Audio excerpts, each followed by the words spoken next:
Olá pessoal, a aula de hoje tem os temas de métricas de desempenho em redes de pacotes comutados, atraso, perda e evasão, colisão, domínios de broadcast, endereçamento e dispositivos de rede, hub, switch, router, gateway e outros.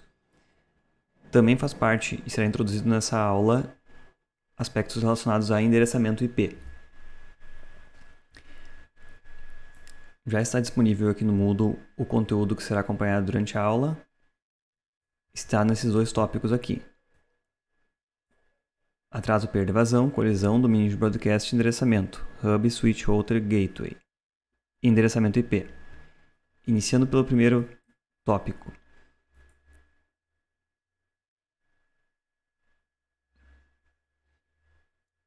Voltando a um resumo rápido do que foi a aula anterior. Na aula passada, o tema principal foi pilha de protocolos de comunicação. Na pilha de protocolos de comunicação modelo OSI, existem declaradas 7 camadas. As interfaces e os serviços oferecidos por cada camada são padronizados, de forma que cada uma delas é responsável por uma funcionalidade diferente e nem sempre é necessário implementar todas as funcionalidades. Pode-se utilizar parte dessa camada de comunicação, mas essa padronização permite, então, um projeto de uma arquitetura de rede flexível, robusta e principalmente interoperável. Na aula passada nós vimos que ocorre o encapsulamento de dados, que é à medida que o dado do usuário é transmitido para as camadas de rede com a qual ele interage, iniciando pela camada de aplicação até chegar ao meio físico, dados extras são adicionados tanto no início como no final do pacote, e eles são necessários para gerenciamento dos protocolos de rede. Isso se chama encapsulamento de dados. Assim que temos um resumo rápido das 7 camadas desse modelo OSI, partindo da camada física, que trata com níveis de sinal, natureza de sinal e bits, camada de enlace, que encapsula esses bits em frames ou quadros, realiza controle do fluxo de dados e controle de acesso ao meio, camada de rede, que garante a entrega entre origem e destino do pacote e usa o endereçamento lógico. Na camada de rede é realizado o roteamento de pacotes, onde existe o conhecido protocolo Internet, IP. Camada de transporte, que realiza o endereçamento de processos. De uma certa forma, ele multiplexa para que os diversos processos rodando no mesmo dispositivo tenham acesso à rede de uma forma transparente, atribuindo o que nós chamamos de portas. Ele faz segmentação e remontagem de dados, por exemplo, controle de erros e controle de fluxo. Opcionalmente, na camada de transporte, ela pode ser orientada à conexão, de forma que existe uma troca de informações em um protocolo de início e final de transmissão de dados entre o transmissor e o receptor, e também pode se implementar a confirmação de envio, que é uma verificação na qual o receptor de dados confirma que recebeu de forma íntegra cada parte dos dados enviado. As seções superiores, as camadas superiores, como seção, apresentação e aplicação, funcionalidades de mais alto nível são implementadas, como pode-se citar controle de diálogo, que é o fluxo de dados, sincronização entre partes de dado e fluxo de transferência, adequação da codificação de dados, criptografia e compressão de dados, na camada de apresentação, e na camada de aplicação, então, são os próprios softwares que interagem com o usuário e que utilizam a rede. Esses caminhos de dados agora, entre entrega e encaminhamento de pacotes. É muito importante relembrar isso porque eles serão hoje novamente abordados quando tratarmos de dispositivos na rede. Portanto, o fluxo de dados de um transmissor mostrado à esquerda para um receptor é sempre descendendo na pilha de comunicação, de forma que o maior pacote estará injetado aqui no meio físico, contendo o dado da aplicação, mas agregando todos aqueles cabeçalhos e rodapés extras lá dos diversos protocolos. Ele é enviado por meio físico e recebido no receptor, e é realizado o desencapsulamento, que cada camada, após realizar a sua funcionalidade específica, vai remover os seus dados e passar para o protocolo superior. Em uma própria rede ponto a ponto não existe nenhum intermediário.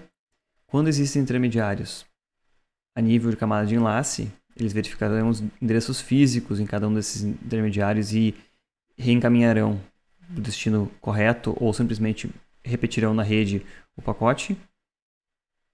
Portanto, aqui são exemplificados 2 intermediários que analisam até a camada de enlace e podem transmitir no mesmo meio ou em outros meios, retransmitir o pacote por 2 vezes aqui, de forma a chegar na camada de aplicação. Portanto, esses 2 intermediários são bastante mais simples, por só implementarem a camada física e enlace.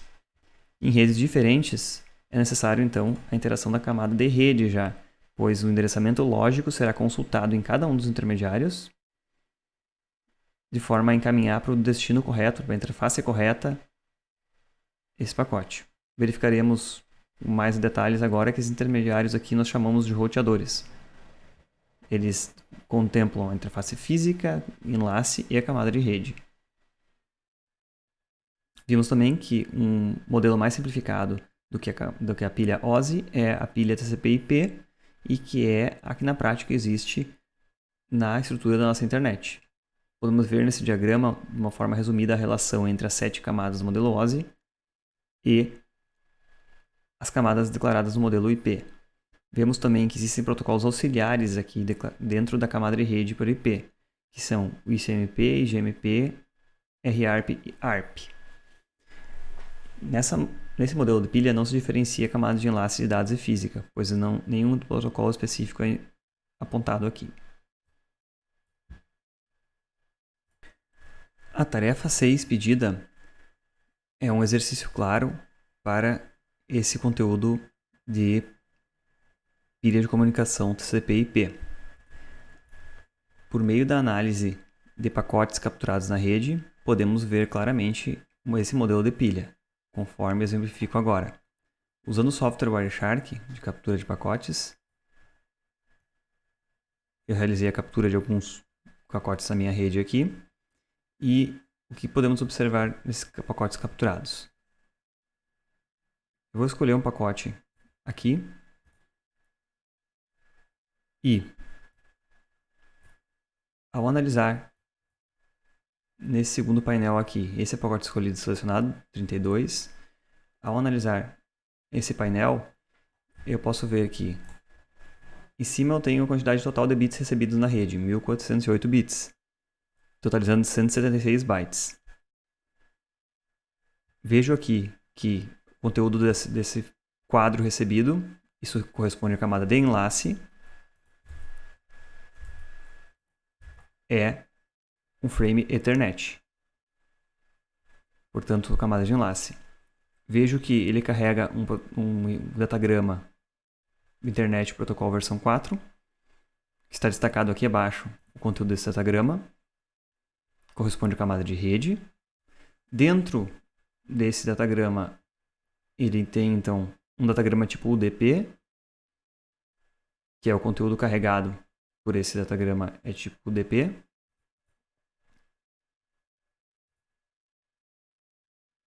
O DP tem uma espécie de endereçamento que usa o nome de portas, DP. Essas portas são aquelas que conseguem indicar a qual aplicação pertence um pacote ou uma resposta a um pacote. E a camada de aplicação que estava utilizando era um serviço chamado Dropbox LAN Sync, que está aqui na camada de aplicação. Portanto, esse pacote você pode identificar todas as camadas claramente. Eu vou selecionar outro pacote aqui que tem menos camadas. Por exemplo, eu selecionei um pacote aqui que tem como endereço de origem um MAC, um endereço MAC, não um endereço lógico IP. Portanto, aqui foram recebidos 42 bytes somente. Trata-se de um frame Ethernet, que está destacado aqui os campos do cabeçalho dele, com destino e origem, conforme indicados. E o conteúdo dele é um pacote tipo ARP, que é protocolo de resolução de endereços. E aqui podemos ver o conteúdo desse protocolo. Portanto, se nós olharmos para a pilha, esse pacote contém somente a informação física, enlace de dados, e ele carrega uma informação do protocolo ARP, que está aqui, um protocolo auxiliar ao IP. Portanto, não é necessário que tenha toda a pilha, pois esse protocolo não interage diretamente com a aplicação. Assim, esse foi um exemplo de resolução da tarefa 6. Agora volto à página principal do Moodle. Iniciaremos o conteúdo relacionado com a aula de hoje, através desse tópico. Portanto, iniciaremos pelo estudo das métricas de desempenho de comutação de pacotes. Elas são atraso, perda e vazão. O atraso refere o tempo necessário para os bits serem transmitidos alcançarem o destino. Ele pode ser calculado entre o início da transmissão e o início do recebimento de um pacote, mas também pode ser definido como o tempo total entre o início de uma transmissão e o recebimento completo do pacote.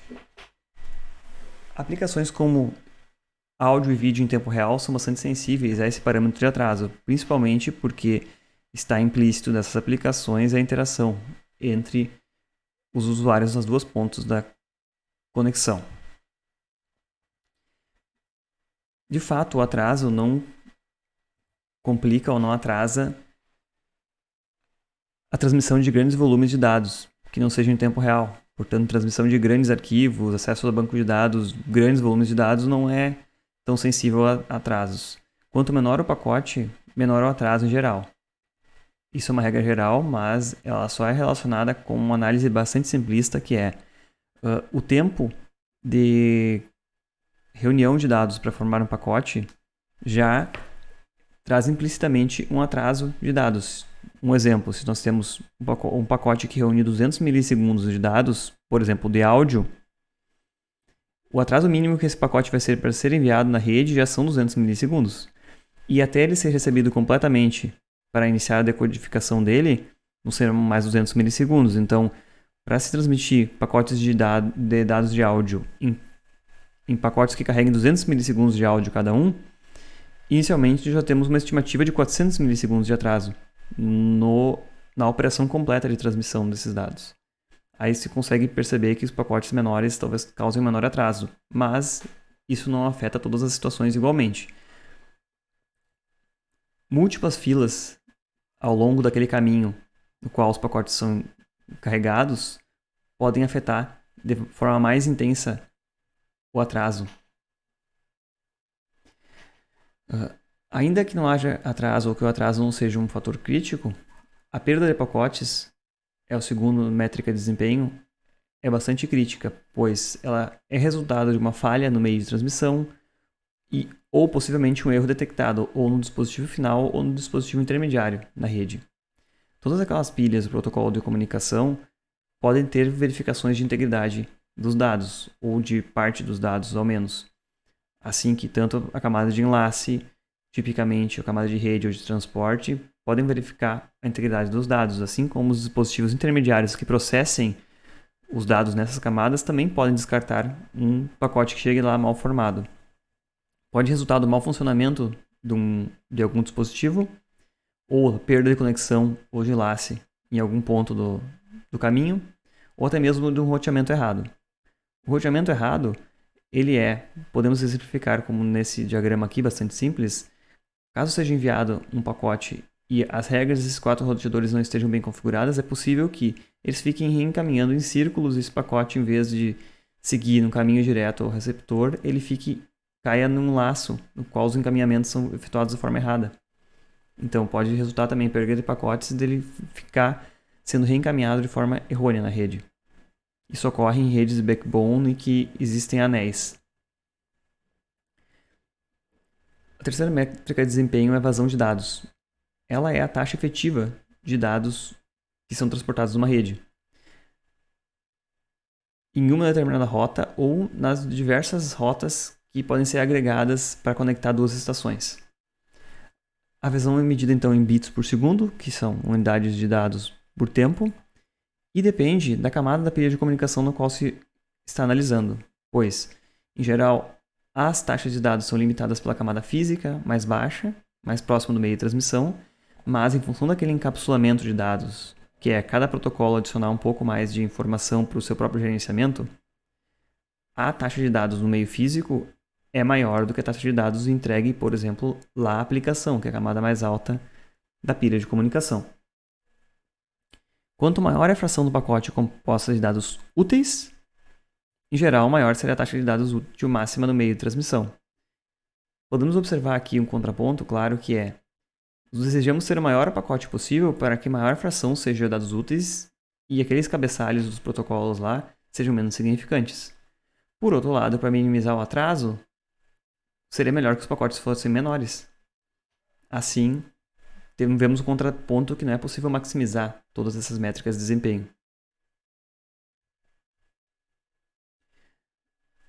Bom, o segundo tópico relacionado com a aula de hoje são domínios de colisão. Colisões ocorrem quando dois ou mais dispositivos transmitem sinais em um mesmo meio de transmissão. Mas não é questão de simplesmente transmitir no mesmo meio. Eles não podem ser separados. Por exemplo, esses vários sinais devem ocupar a mesma banda de frequências. Rádios FM transmitem no mesmo meio, só que transmitem em frequências diferentes, então isso não é uma colisão. Elas não causam interferência porque são bandas de frequência separadas. Portanto, colisão ocorre quando dois ou mais dispositivos transmitem ocupando a mesma banda de frequência, usando o mesmo tipo de codificação ou codificações que não são diferenciáveis, não se conseguem separar pelo método de acesso por CDMA, e isso deve ocorrer simultaneamente, quer dizer, no mesmo tempo. Quando um transmissor para antes do outro começar a transmissão, isso não é um problema, não ocorre simultaneidade. Colisão, em geral, termina em perda de dados. Portanto, se nenhuma das camadas da pilha gerenciar o reenvio daquele pacote, num tempo diferente que evite a colisão, ocorre perda de dados.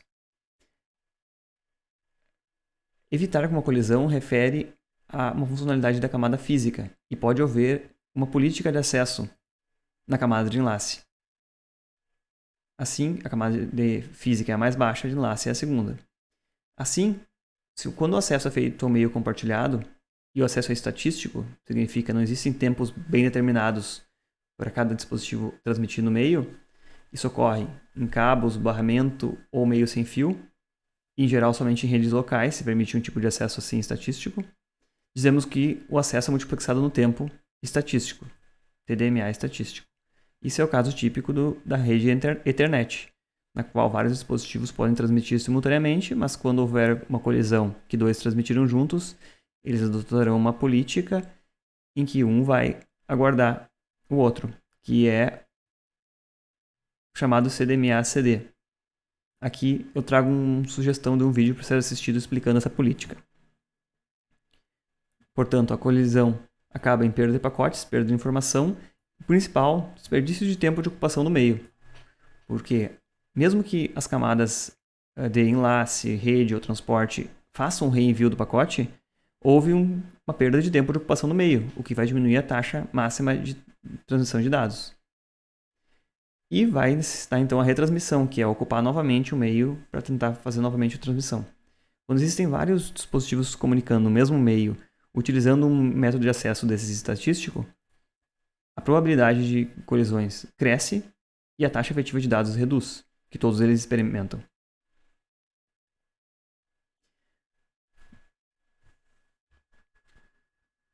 Nos diversas camadas da pilha de comunicação, formas de endereçamento são utilizadas para definir qual dispositivo que vai originar e qual vai receber cada pacote.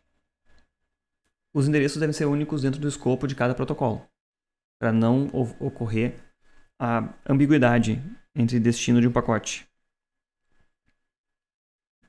Eu vou citar aqui os dois endereçamentos que ocupam a camada de enlace e a camada de rede. A camada de enlace se chama endereçamento físico e identifica o dispositivo e não a rede, pois todos os dispositivos ligados a essa mesma rede pertencem a uma rede definida. Esse endereçamento não é válido fora dessa rede local LAN. Desse ponto de vista, todos os dispositivos são diretamente acessíveis. Quer dizer, não existe necessidade de verificar intermediários. Qualquer dispositivo pode se comunicar diretamente com qualquer dispositivo nessa rede local. Apesar dos protocolos superiores da pilha poderem rejeitar esse pacote, no nível de camada física e enlace, qualquer dispositivo pode conectar com qualquer outro. Um exemplo da camada Ethernet, o endereço se chama MAC, ele tem 6 bytes, com representação hexadecimal, um exemplo da representação aqui.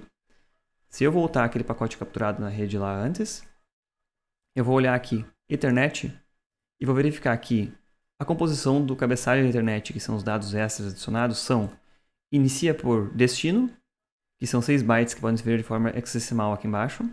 Depois 6 bytes da origem. E depois 2 bytes, que indicam o tipo de protocolo que virá acima. Por que é importante que esse frame Ethernet carregue essa informação? Porque ele saberá para qual protocolo na pilha de comunicação ele deverá entregar esse pacote e processar esses dados que ele vinha carregando. O endereçamento lógico diz respeito à camada de rede. Ele identifica a rede física, de acordo com a faixa de endereços utilizados, e também o dispositivo individualmente. Ele pode ser roteado entre redes diferentes. Isso quer dizer que se pode alcançar dispositivos que estão fora da rede local e que não conseguem se enxergar por meio dos endereços físicos. Então, ele deve necessitar de funcionalidades da camada de rede. O endereço lógico, trazendo esses exemplos dos pacotes capturados, eu escolhi um pacote qualquer aqui. Aqui nós temos a camada de enlace, camada de rede. O endereço lógico está aqui dentro do cabeçalho do protocolo Internet versão 4. E podemos identificar ele por aqui, endereço de origem e endereço de destino. É sempre muito importante que o endereço de origem esteja presente para saber para onde vão retornar os dados de pedidos, por exemplo. E o endereço de destino, uma exceção aqui desse pacote capturado foi que esse endereço de destino não está apontando para somente um pacote, mas para múltiplos pacotes, para múltiplos destinos, perdão. Então, quer dizer que esse pacote vai ser interessante para vários outros dispositivos na rede e será entregue a vários outros. Aproveitando esse gancho, então, encerrando essa introdução rápida aos endereçamentos, posso falar dos tipos de endereçamento, que são unicast, no qual um dispositivo único é endereçado, são todos aqueles que têm um endereço único. O multicast, que os endereços representam grupos de destinatários e vários dispositivos na rede vão receber esse pacote e vão aceitar ele. Ou broadcast, que é um caso específico de multicast que inclui todos os usuários da rede de destino. Essa representação gráfica nós vemos aqui. O broadcast ele é um transmissor e todos os receptores vão aceitar esse pacote e vão processar ele. Multicast, um grupo de receptores vai aceitar ele, e unicast é aquele pacote endereçado a um dispositivo específico. Esse conceito de broadcast é muito importante para gerenciamento da rede até mesmo e configuração. Identificação de dispositivos, por exemplo. Mas esses broadcasts não se espalharão para a rede de uma forma descontrolada. Assim, é importante entender o que são os domínios de broadcast, que são os domínios em que os múltiplos destinos estarão acessíveis. O broadcast é um recurso importante e crucial para as redes, por exemplo, para descobrimento de novos dispositivos ou hosts da rede e configuração da própria rede, e gerenciamento. Os pacotes podem ser enviados para todas as portas, por exemplo, replicados para todas as portas de um dispositivo de rede, para que todos os outros recebam, ou eles podem ser difundidos por radiodifusão, todos os dispositivos que receberem aquele sinal poderão aceitar ele, e são identificados como endereço específico de transmissão. Assim que o formato do cabeçalho e rodapé dos datagramas enviados ou quadros enviados, eles são os mesmos, só que endereços específicos. Aqui eu trago os dois exemplos de, dentro de um frame Ethernet, o endereço de broadcast de destino é esse. São todos uns ligados no campo de destino.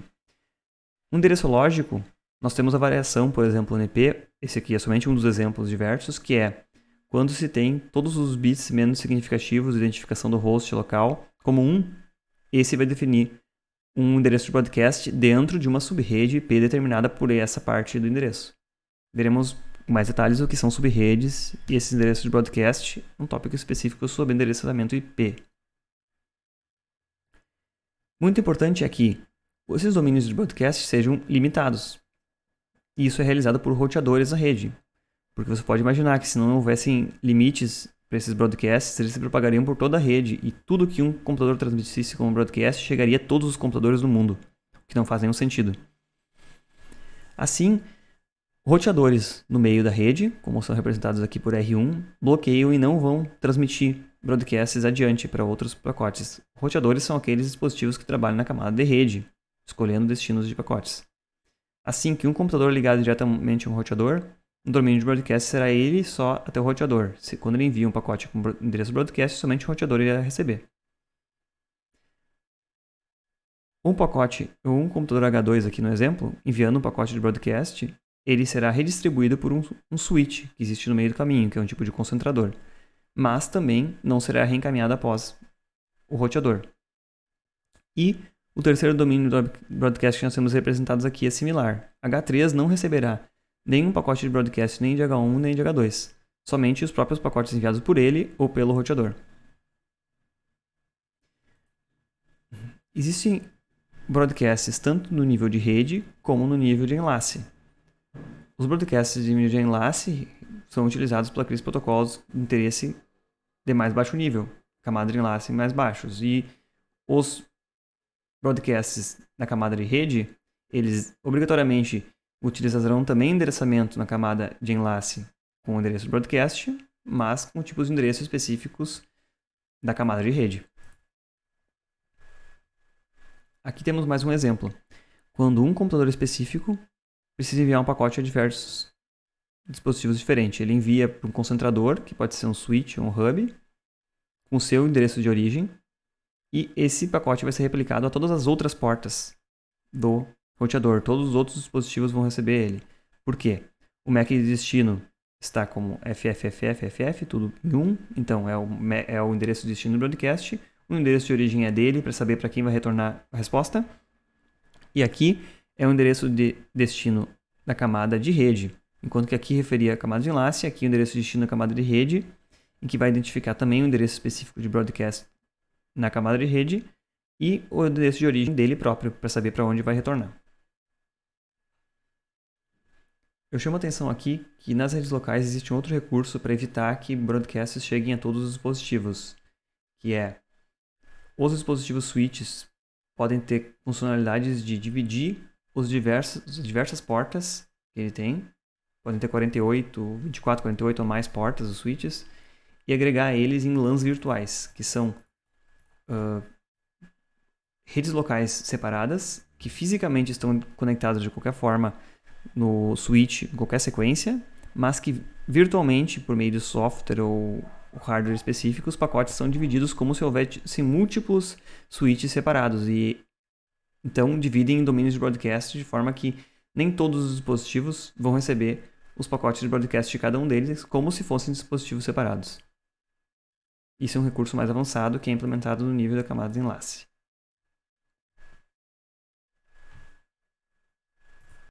Tendo apresentado esses aspectos principais aí, que referem métrica de desempenho, domínios de colisão e endereçamento e broadcast, nós podemos iniciar então a apresentação do que são os dispositivos principais de rede.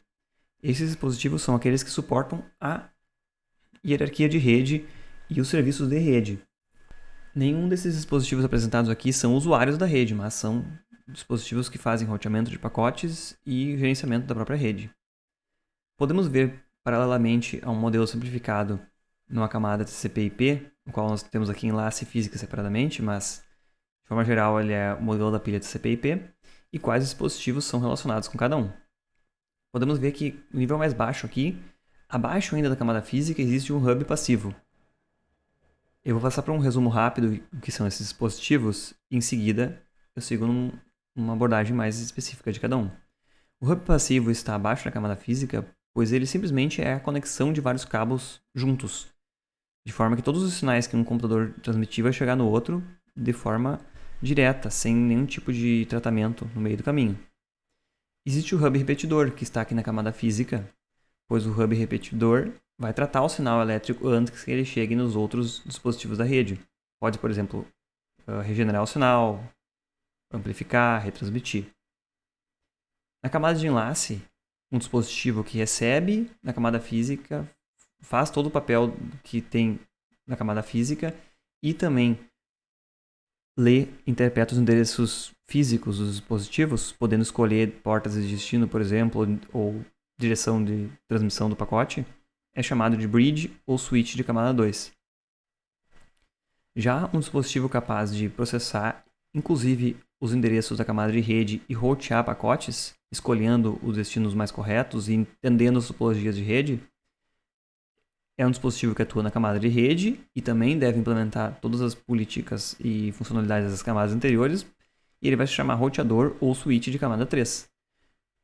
Reparem que existem dois tipos de switch. Switch de camada 2 e switch de camada 3, pois camada 2 só trabalha com endereços físicos e a camada de enlace, e switch de camada 3 trabalha também com camada de rede.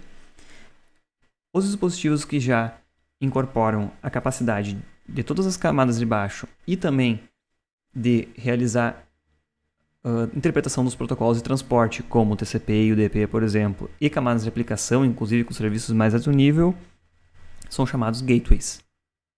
Então, o dispositivo gateway embarca todas essas camadas e é mais complexo por esse motivo.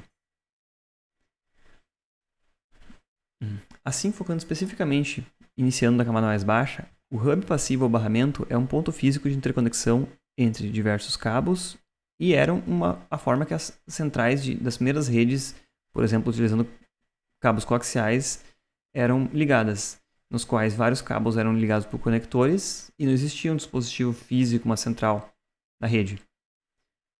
Predomina então o tipo barramento, apesar de que a forma de conexão pode ser estrela, mas com um centro no qual todos os sinais colidem de forma passiva. Portanto, com esse dispositivo, todos os comunicantes numa rede estão no mesmo ponto de colisão, de transmissão e distribuição de pacotes. Então, deve existir aquela política de gerenciamento de acesso ao meio. Então, um hub passivo é simplesmente uma central de distribuição de sinais. Atua diretamente no meio de comunicação. Conceitualmente, nem faz parte da filha de comunicação, como nós mostramos aqui. Ele é simplesmente implementado no próprio meio físico. Um hub ativo ou repetidor, podemos ver que já está aqui, ele é capaz de regenerar e retransmitir os bits recebidos. Entenda que regenerar não é a mesma coisa que amplificar um sinal, pois, primeiro, para regenerar, ele obtém de volta a sequência de bits originalmente transmitida e gera essa sequência de bits novamente. Portanto, qualquer ruído ou interferência que vinha no sinal anterior, caso esse sinal não esteja completamente corrompido, ele pode ser regenerado e o sinal novo não terá tanta qualidade e potência quanto o sinal originalmente transmitido. Portanto, é um dispositivo ativo, requer inclusive alimentação elétrica, mas ele aumenta a distância máxima entre os dispositivos numa mesma rede. Portanto, o raio de alcance de uma rede, utilizando um hub repetidor ativo, é muito maior. Ele também atua na camada física da pilha. Ele retransmite todas as portas, menos aquelas onde recebeu os bits. Portanto, se um hub tem várias portas, quando um dispositivo transmite um pacote a ele, ele vai retransmitir esse pacote a todas as outras portas, menos a porta de origem. Mas ele ainda segue sim no domínio de colisão, pois se muitos dispositivos transmitirem simultaneamente, ele pode não conseguir gerenciar isso, porque ele faz a repetição em tempo real dos bits. Ele não armazena eles antes de fazer a retransmissão. Então é um dispositivo que pode ser implementado de uma forma quase analógica, bastante simples. E se observarmos como ocorre o encaminhamento dos dispositivos, é sempre na mesma rede, é como se virtualmente não existissem intermediários, pois ele passa diretamente os dados sem modificar nada da sequência de pulsos, somente fazendo a regeneração. O próximo dispositivo que nós já vimos no resumo é bridge ou ponte. Esse opera na camada de enlace. Assim, esse dispositivo que se encontra aqui na camada de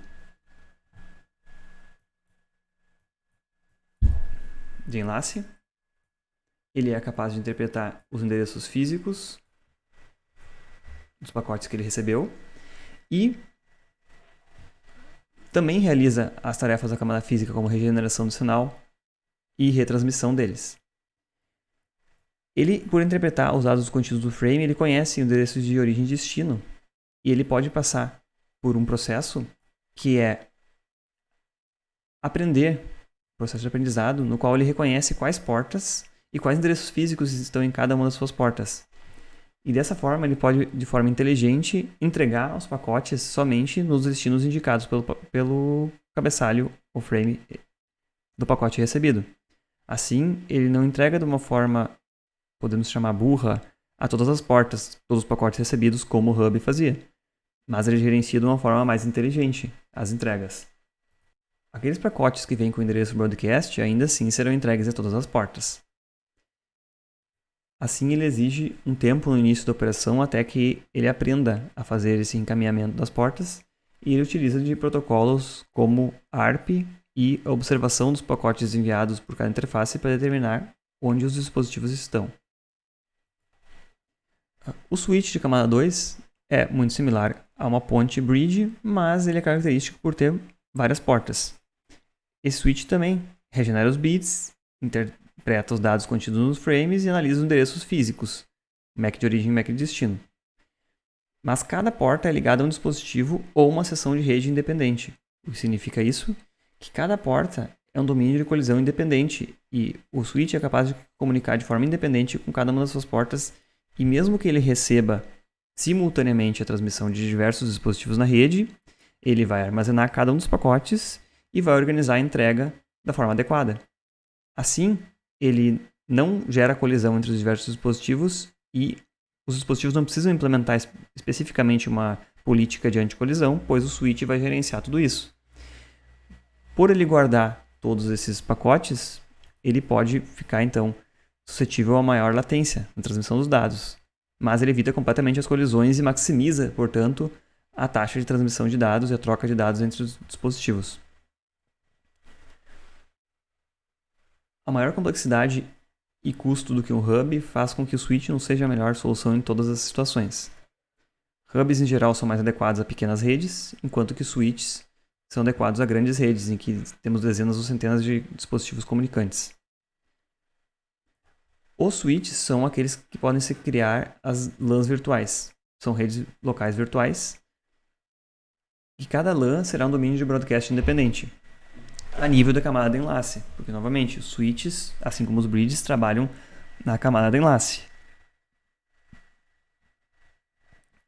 As VLANs, então, criam conjuntos de dispositivos que se comportam de forma a estarem ligados a switches diferentes, de forma que os broadcasts não serão entregues a todos, mas individualmente em cada um. Os pacotes para circularem entre as VLANs passam por um roteador também, então elas se comportam efetivamente como se fossem redes fisicamente separadas, sem necessidade de conectar switches fisicamente diferentes ou separados. O isolamento entre os usuários das VLANs é uma vantagem clara, inclusive por motivos de segurança, e é transparente aos usuários. Eles permitem segurança e aumento do desempenho em grandes redes. Aqui nesse diagrama agora nós podemos ver claramente como se comporta tanto os bridges como os switches de camada 2. Quando do encaminhamento de um pacote, esse pacote chega no meio físico e irá até a camada de enlace de cada um dos intermediários. Porque na camada de enlace será verificado a integridade e os MACs de origem e destino, de forma a ser encaminhado para o caminho correto na porta onde esteja localizado o dispositivo físico com o endereço físico de destino.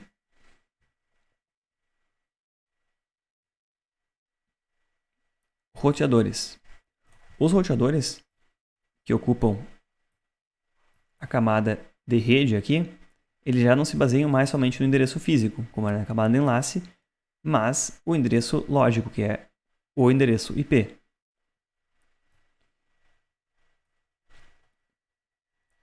Ela, da mesma forma que os dispositivos anteriores, ela também vai regenerar os bits. Ela vai poder interpretar os dados contidos nos frames e interpretar os dados contidos no datagrama IP.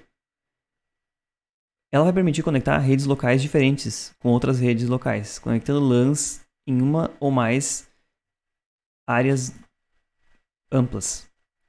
Ele analisa então o endereço lógico, IP de origem e destino, para determinar o destino do pacote e melhorar a rota de envio. Também pode que esses roteadores simplesmente sigam tabelas fixas com rotas constantes para envio. Não necessariamente ele vai escolher a melhor rota. Essas tabelas de roteamento determinam o caminho para encaminhar os pacotes. Elas podem ser atualizadas dinamicamente com protocolos específicos de roteamento ou de acordo com a carga de tráfego, com um meio de comunicação, ou no caso de uma alteração de topologia de rede ou falha na rede mesmo, para que sigam sendo realizada a entrega. O switch de camada 3 é um dispositivo equivalente a um roteador, mas que tem múltiplas portas, e todas têm funções com tabelas de roteamento independentes, que podem ser chamadas então switch de camada 3. é um switch bastante mais complexo do que aquele da camada 2, pois agora ele vai ter que implementar todas as funcionalidades do protocolo da camada de rede também.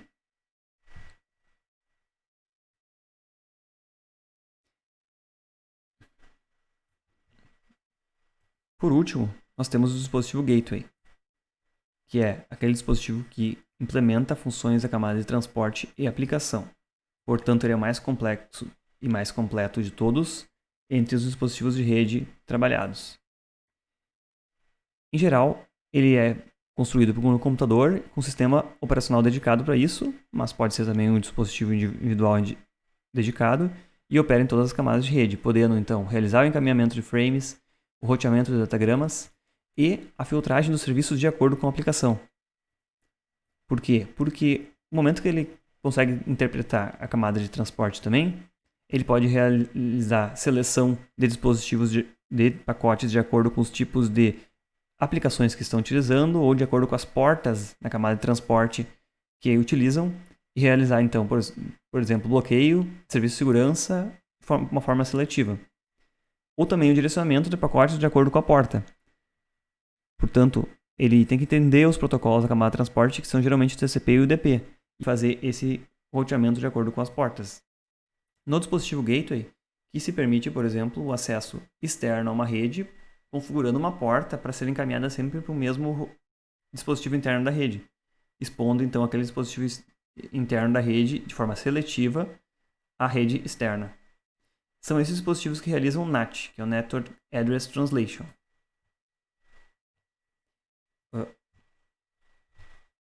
O Network Address Translation se trata de um processo que foi desenvolvido de forma a aumentar o número de dispositivos que possam se comunicar numa rede IP, uma vez que o endereçamento na rede IP é limitado pelo tamanho dos endereços.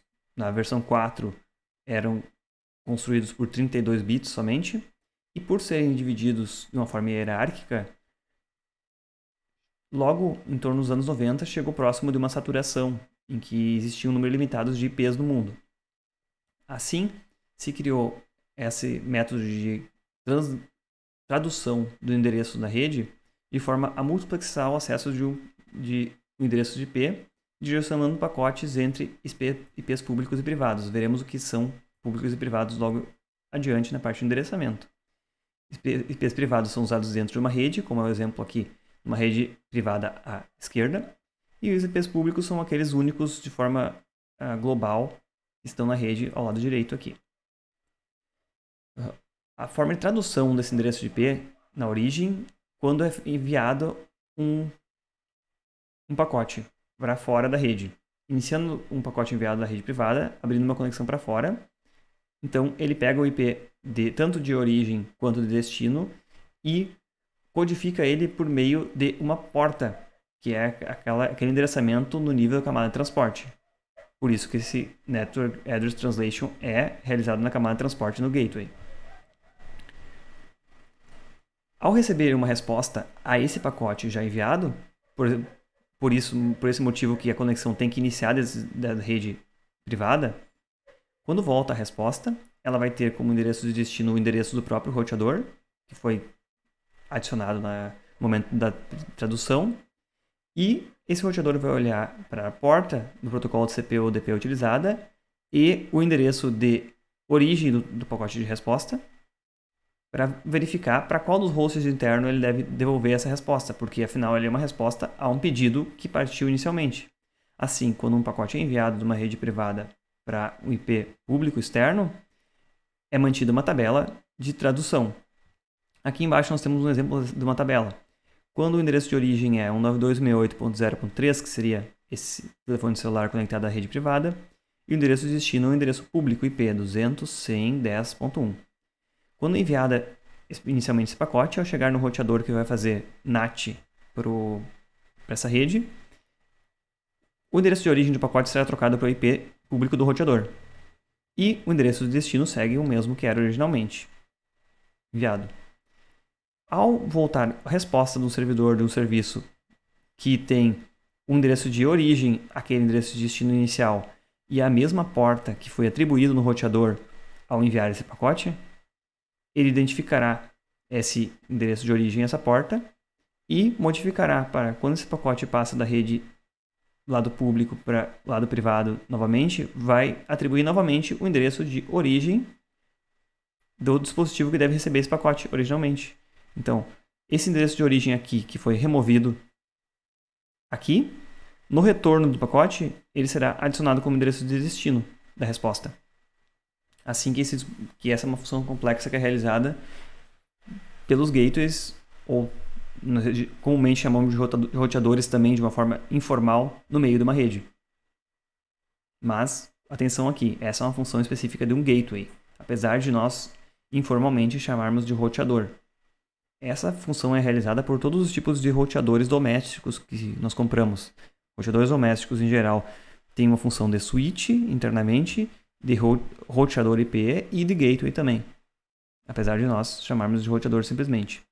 Essa estratégia de tradução de endereços é limitada a 65.535 conexões simultâneas, que pode ser parecer bastante no nosso dia a dia, mas em uma rede grande em que cada computador às vezes utiliza dezenas de conexões simultâneas com vários softwares e serviços diferentes, isso pode se esgotar rapidamente. Existe uma limitação aqui, que é, sem que tenha sido enviado um pacote para iniciar uma conexão para fora da rede, não se pode iniciar de fora uma conexão para a parte interna da rede, porque deve-se inicialmente povoar essa tabela de tradução, iniciando uma transação a partir da rede privada, pedindo algo para fora, antes de que a resposta possa ser traduzida e entregue de volta. Portanto, isso, ao mesmo tempo que é uma limitação, também representa uma maior segurança na rede, pois qualquer tipo de acesso inadvertido iniciado de um dispositivo fora da internet não irá passar por esse dispositivo gateway e entrar na rede privada, sem que antes o próprio dispositivo dentro da rede privada tivesse interesse em acessar esse serviço externo.